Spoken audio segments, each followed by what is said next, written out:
ബഹുമാനമുള്ള സഹോദരങ്ങളെ, ആമുഖമായ ഒരുപാടൊന്നും പറഞ്ഞുകൊണ്ട് സമയങ്ങൾ കളയാതെ ഇൻഷാ അല്ലാഹ് ഞാൻ എൻ്റെ വിഷയത്തിലേക്ക് തന്നെ വരികയാണ്. ലോകത്തിൻ്റെ നേതാവ് അഷ്റഫുൽ ഖൽഖ് മുഹമ്മദ് മുസ്തഫ സല്ലല്ലാഹു അലൈഹി വസല്ലമ തങ്ങൾ പഠിപ്പിച്ച സ്വർഗത്തിലേക്ക് പോകുവാൻ, സ്വർഗത്തിൻ്റെ ഉന്നമനങ്ങളിലേക്ക് എത്തുവാൻ, അതിൻ്റെ ആനന്ദങ്ങളും അതിൻ്റെ ആഹ്ലാദങ്ങളും അതിൻ്റെതായിട്ടുള്ള സുഖലോലുപതയിൽ മനുഷ്യരെ നമുക്കൊന്ന് വിരഹിക്കാൻ വേണ്ടിയിട്ട്, ഒന്ന് വിലസാൻ വേണ്ടി ലോകത്തിൻ്റെ നേതാവ് നമ്മളോട് എടുത്തു പറഞ്ഞിട്ടുള്ളൊരു കാര്യം, അത് ഭാര്യയും ഭർത്താവും തമ്മിലുള്ളൊരു ബന്ധമാണ്. ഇത് നല്ല സന്തോഷത്തിലായാൽ, ആനന്ദത്തിലായാൽ, ആഹ്ലാദത്തിലായാൽ, വഴക്കില്ലാതെ അടിപിടിയില്ലാതെ ഒരു വീട്ടിൻ്റെ അകത്തട്ടിൽ എന്ന് നോക്കിയാലും ഏത് സമയത്ത് നോക്കിയാലും സന്തോഷവും ആനന്ദവും കളിയാടുന്ന നിമിഷങ്ങൾ കണ്ടിരുന്നാൽ, അങ്ങനെയുള്ള ഭാര്യ ഭർത്താക്കന്മാർക്ക് വേണ്ടിയിട്ട് അള്ളാഹുവിൻ്റെ റഹ്മത്തിൻ്റെ മാലാഖമാര് ദുആ ചെയ്യും. അങ്ങനെയുള്ള കൂട്ടത്തിലാണ് ഈയുള്ള ഞാനും നിങ്ങളും ഉൾപ്പെടെയുള്ള ആളുകൾ എത്തിപ്പെടേണ്ടതും. അങ്ങനെ തന്നെ ആയിരിക്കണം നമ്മുടെ കുടുംബജീവിതവും. എന്തിനേറെ ഉപ്പയും ഉമ്മയും എന്താണോ കാട്ടുന്നത്, എന്താണോ പറയുന്നത്, എങ്ങനെയാണ് അവരുടെ ശൈലി, ഏത് രീതിക്കാണ് അവരുടെ പോക്ക്, ഏത് രീതിക്കാണ് അവരുടെ വരവ് എന്നൊക്കെ വളരെയേറെ കണ്ണെടുക്കാതെ വീക്ഷിച്ചു കൊണ്ടിരിക്കുകയാണ് നമ്മുടെ പ്രിയപ്പെട്ട പൊന്നോമന മക്കൾ. അങ്ങനെയുള്ള പൊന്നോമന മക്കൾ നമ്മളെ കുറിച്ച് ഇങ്ങനെ വീക്ഷിച്ചു കൊണ്ടിരിക്കുമ്പോ ആ മക്കളുടെ മുമ്പിൽ കൂടി അച്ചടക്കത്തിന്റെ നല്ല രീതിയിലുള്ള പോക്കല്ലാതെ മനുഷ്യരെ നമ്മൾ പോയി കഴിഞ്ഞാൽ, ലോകത്തിന്റെ നേതാവ് സയ്യിദുനാ മുഹമ്മദ് മുസ്തഫ റസൂലുള്ളാഹി സ്വല്ലല്ലാഹു അലൈഹി വസല്ലമ തങ്ങൾ പഠിപ്പിക്കുകയാണ്. അതവന്റെ മക്കൾ കണ്ടുകൊണ്ട് പഠിച്ചു വരികയാണ്. അങ്ങനെ ആ മക്കൾ അതേ രീതിയിൽ ഉമ്മ ഉപ്പ നിങ്ങൾ ചെയ്തിട്ടുള്ള ആ ഒരു കോലം കണ്ടുകൊണ്ട് നിങ്ങളുടെ മക്കൾ പഠിച്ചാൽ, നാളെ അള്ളാഹുവിന്റെ മഹ്ശറയാകുന്ന കോടതി, ആ കോടതിയിലേക്ക് എത്തുമ്പോ ഈ ഉള്ള ഉപ്പയെയും ഉമ്മയെയുമാണ് ആദ്യം അല്ലാഹു തആല പിടിച്ചു നിർത്തുക. പിടിച്ചു നിർത്തിയിട്ട് ചോദിക്കുമ്പോൾ അവിടെ വെച്ച് അല്ലാഹ് ഞാൻ അങ്ങനെ പറഞ്ഞിട്ടില്ല, ഞാൻ അങ്ങനെ ചെയ്തിട്ടില്ല എന്നൊന്നും പറഞ്ഞിട്ട് കാര്യമില്ല. അപ്പോൾ ആദ്യം നമ്മുടെ വീട്ടിന്റെ അകത്തട്ടിൽ ഏറ്റവും കൂടുതൽ ചൊവ്വാകേണ്ടത്, സന്തോഷത്തിലാകേണ്ടത് അത് ഉപ്പയാണ്, ഉമ്മയാണ്. എന്നാൽ മാത്രമേ നമ്മുടെ മക്കളുടെ മനസ്സിലും നമ്മുടെ മക്കളുടെ മനസ്സിന്റെ മാനസാന്തരത്തിൽ നല്ലൊരു മാറ്റമുണ്ടാകണമെങ്കിലും ഉപ്പയും ഉമ്മയും ചൊവ്വായാൽ, അത് നല്ല കറക്റ്റായാൽ മാത്രമേ യഥാർത്ഥമായിട്ട് അള്ളാഹുവിന്റെ അടുക്കൽ നിന്നുള്ള കൂലി പോലും കിട്ടുകയുള്ളൂവെന്ന് പരിശുദ്ധ നേതാവ് മുഹമ്മദ് മുസ്തഫ റസൂലുള്ളാഹി സല്ലല്ലാഹു അലൈഹി വസല്ലമ തങ്ങൾ പഠിപ്പിക്കുകയാണ്. ആദ്യം ഇൻഷാ അല്ലാഹ് ഉപ്പമാരിലേക്ക് തന്നെ ഞാൻ വരികയാണ്. രണ്ടാമത് ഇൻഷാ അല്ലാഹ് നമുക്ക് ഉമ്മമാരിലേക്ക് പോകാം. അല്ലാഹു റബ്ബുൽ ഇസ്സത്തായ തമ്പുരാൻ പെണ്ണുങ്ങളെ എവിടെന്നാ പഠിച്ചിട്ടുള്ളത്? ആണുങ്ങളുടെ വളഞ്ഞൊരു വാരിയലിൽ നിന്നാണ്, അല്ലേ? ലോകത്തിന്റെ നേതാവ് എന്താ പറഞ്ഞത്? ബഹുമാനപ്പെട്ട ആദം നബി അലൈഹിസ്സലാത്തു വസ്സലാം നല്ല ഉറക്കത്തിലായിരുന്നു, സുഖനിദ്രയിലായിരുന്നു. ആ സന്ദർഭത്തിലാണ് ആദം നബി അലൈഹിസ്സലാത്തു വസ്സലാമിന്റെ വളഞ്ഞ വാരിയലിൽ നിന്നും ഹവ്വാ ബീവി റളിയല്ലാഹു തആല അൻഹയെ അല്ലാഹു റബ്ബുൽ ഇസ്സത്തായ തമ്പുരാൻ സൃഷ്ടിച്ചിട്ടുള്ളത്. അങ്ങനെ ഉള്ള ഈ വളഞ്ഞ വാരിയലുള്ള ഈ സ്ത്രീകളെ അല്ലാഹു തആല ഏറ്റവും കൂടുതൽ അധപ്പതനത്തിന്റെ കുത്തൊഴുക്കിലേക്ക് ആട്ടിയിറക്കിയിട്ടില്ല, പാപത്തിന്റെ പടുകുഴിയിലേക്ക് അവർ ആട്ടിയിറക്കിയിട്ടില്ല. അവർക്കൊരിക്കലും സ്വാതന്ത്ര്യം കൊടുക്കാതിരുന്നിട്ടില്ല. ആദം നബി അലൈഹിസ്സലാത്തു വസ്സലാമിന്റെ വാരിയലിൽ നിന്നാണ് ഇവരെ പടച്ചിട്ടുള്ളതെങ്കിലും അതിൻ്റെതായ സ്ഥാനമാനങ്ങൾ അവർക്ക് കൊടുക്കണമെന്ന് അല്ലാഹുവും ഹബീബായ നബിയുനാ മുഹമ്മദ് മുസ്തഫ റസൂലുള്ളാഹി സ്വല്ലല്ലാഹു അലൈഹി വസല്ലമ തങ്ങളും നമ്മളോട് വളരെ വ്യക്തമായിട്ട് പഠിപ്പിച്ചിട്ടുണ്ട്. എവിടെന്നാ പെണ്ണ്? അല്ലാഹുവിന്റെ വിശുദ്ധമാക്കപ്പെട്ട ഖുർആൻ പറഞ്ഞല്ലോ, യാ അയ്യുഹല്ലദീന ആമനു തഖൂ റബ്ബകുമുല്ലദീ ഖലഖകും മിൻ നഫ്സിൻ വാഹിദ. ആദം നബിയെ പടക്കാൻ വേണ്ടി അല്ലാഹു റബ്ബുൽ ഇസ്സത്തായ തമ്പുരാനെ വേറെ മണ്ണെടുത്തിട്ടില്ല. ഹവ്വാ ബീവിയെ പടക്കാനും വേറെ മണ്ണെടുത്തിട്ടില്ല. ഒരൊറ്റ മണ്ണിൽ നിന്നാണ് ബൈനൽ മായി വത്തീൻ ആദം നബി അലൈഹിസ്സലാത്തു വസ്സലാമിനെ പടക്കാൻ മണ്ണും അതുപോലെ ഉള്ളതായിട്ടുള്ള വെള്ളവുമാണ് എടുത്തിട്ടുള്ളതെങ്കിൽ ആ ആദം നബിയുടെ വാരിയലിൽ നിന്നാ അല്ലാഹു റബ്ബുൽ ഇസ്സത്തായ തമ്പുരാൻ മനുഷ്യരെ പെണ്ണിനെ പടച്ചിട്ടുള്ളത്. അങ്ങനെയുള്ള പെണ്ണുങ്ങൾക്ക് എന്തെങ്കിലും ന്യൂനതകൾ വന്നു പോയാൽ, എന്തെങ്കിലും ബലഹീനമായിട്ടുള്ള കാര്യങ്ങൾ വന്നു പോയാ, നമുക്കിഷ്ടപ്പെടാത്ത കാര്യങ്ങൾ ചെയ്തു പോയാ അത് ക്ഷമിക്കാനുള്ള ചങ്കൂറ്റം ഭർത്താക്കന്മാർ ഉണ്ടാക്കിയെടുക്കേണ്ടതാണ്.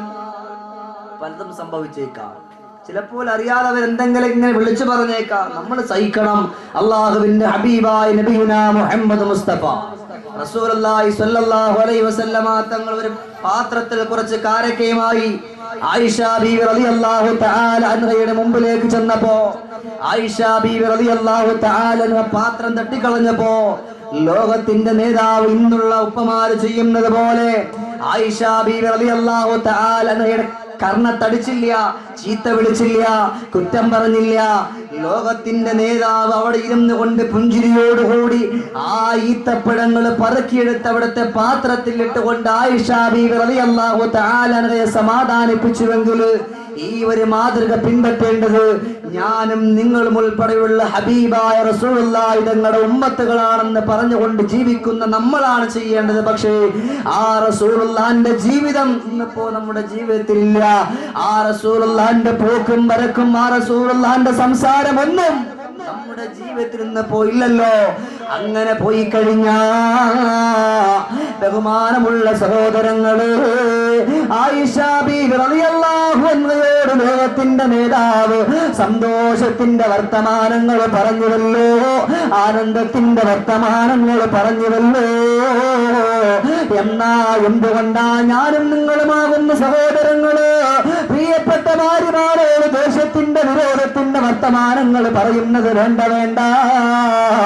അല്ലാഹു റബ്ബുൽ ഇസ്സത്തായ തമ്പുരാൻ നമ്മളോട് പറഞ്ഞിട്ടുണ്ടല്ലോ, യാ അയ്യുഹല്ലദീന ആമനു തഖൂ റബ്ബക്കും. അല്ലാഹുവിനെ സൂക്ഷിക്കാൻ അല്ലാഹു തആല പറഞ്ഞുകൊണ്ട് പഠിപ്പിക്കുകയാണ്. ഖലഖകും മിൻ നഫ്സിൻ വാഹിദ. അല്ലാഹു തആല ഇങ്ങനെ വിശുദ്ധമായ ഖുർആനിന്റെ ആയത്തുകളിലൂടെ നമുക്കിങ്ങനെ പഠിപ്പിക്കുകയാണ്. ബഹുമാനപ്പെട്ട ആദം നബിയിൽ നിന്നാണല്ലോ നമ്മളെല്ലാവരെയും സൃഷ്ടിച്ചിട്ടുള്ളത്. അതിൽ നിന്നാണ് വഖലഖ മിൻഹാ സൗജഹാ വബഥ മിൻഹുമാ റിജാലൻ കസീറൻ വനിസാഅ വത്തഖുല്ലാഹ്. അതിൽ നിന്നാണ് ഭാര്യയെ പടച്ചിട്ടുള്ളത്, അതിൽ നിന്നാണ് മക്കളെ പടച്ചിട്ടുള്ളത്. അല്ലാഹു റബ്ബുൽ ഇസ്സത്തായ തമ്പുരാൻ പഠിപ്പിച്ചെങ്കിലോ എന്റെ പ്രിയമുള്ളവരെ, എന്തിനു വേണ്ടിയാണ് നമ്മുടെ ആയിട്ടുള്ള വളഞ്ഞ ഭാര്യയിൽ നിന്ന് പെണ്ണിനെ അല്ലാഹു തആല പടച്ചിട്ടുള്ളത്?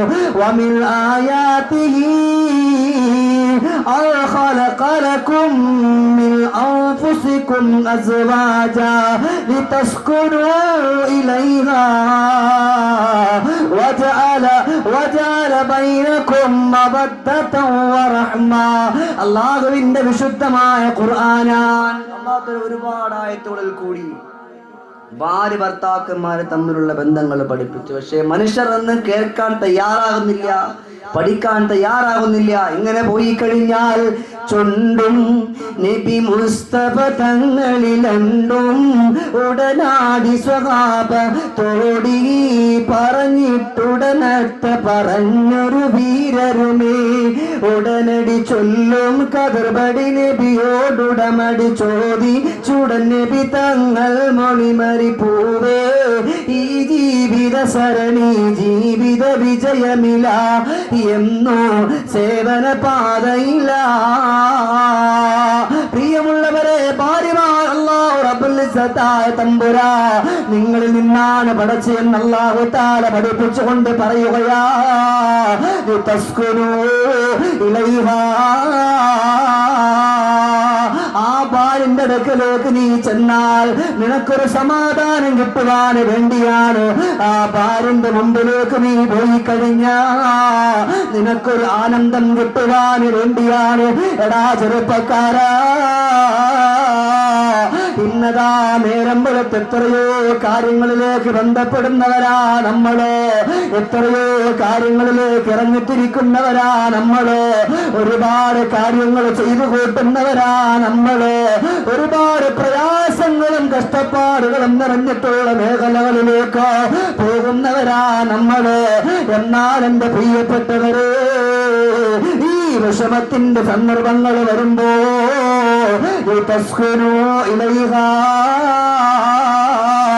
നിന്റെ ഭാര്യയോട് ചെന്നുകൊണ്ട് പ്രിയപ്പെട്ടവള്, ഇന്നതുപോലെ എനിക്കൊരബദ്ധം സംഭവിച്ചു പോയി, എനിക്കൊരു പ്രയാസം സംഭവിച്ചു പോയി എന്ന് നിന്റെ പ്രിയപ്പെട്ട ഭാര്യയോട് നീ പറയുമ്പോ ആ ഭാര്യ നിനക്ക് വേണ്ടിയിട്ട് കണ്ണുനീരോട് ദ്വാ ചെയ്യുമല്ലോ. എന്നാ നിനക്കൊരു പ്രയാസം വന്നാ, നിനക്കൊരു ബുദ്ധിമുട്ട് വന്നാ, നിനക്കൊരു കഷ്ടപ്പാട് വന്നാ നിന്റെ കൂട്ടുകാരോട് നീ പറയാറുണ്ടല്ലോ, നിന്റേതായിട്ടുള്ള ബന്ധുമിത്രാദികളോട് പറയാറുണ്ടല്ലോ. എന്നാ നിന്റെ പ്രിയപ്പെട്ട ഭാര്യയോട് പറയാ. എന്തുകൊണ്ടാ പ്രിയപ്പെട്ടവരെ നിങ്ങൾക്കൊന്ന് കഴിയാതെ പോകുന്നത്? അല്ലാഹു തആല പറഞ്ഞല്ലോ, ലിതസ്കുനൂ ഇലൈഹാ. നീ ചെല്ലുമ്പോ നിനക്ക് സമാധാനം കിട്ടും, ഇല്ലെങ്കിൽ അവൾ നിനക്ക് സമാധാനം തരും എന്നാണ് വിശുദ്ധമാക്കപ്പെട്ട ഖുർആനിന്റെ ആയത്ത്.